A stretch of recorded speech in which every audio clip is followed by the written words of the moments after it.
Nodarot kaitējumu videi, mēs nodaram pāri paši sev.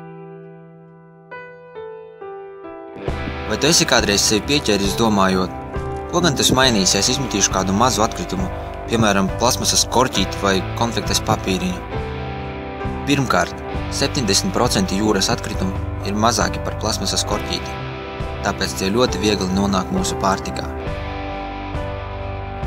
Otrkārt, tāpat kā tu, domā vēl daudzi citi. Lai mainītu pasauli, vispirms ir jāmaina sevi. Negaidi, kamēr mainīsies citi. Mainies tu! Ar smaidu uz lūpām, ar paceltiem skatumies augšu, visur tavos lūkos atliek ticēt tikai sevi vienmēr. Kur dzīve ved, kur tevi matnes un visur priekšā, visur tavos lūkos ticēt tam, kas tevi ir iekšā. Ar smaidu uz lūpām, ar paceltiem skatumies augšu, visur tavos lūkos atliek ticēt tikai sevi vienmēr. Kur dzīve ved, kur tevi matnes un visur priekšā, visur tavos lūkos ticēt tam, kas tevi ir iekšā.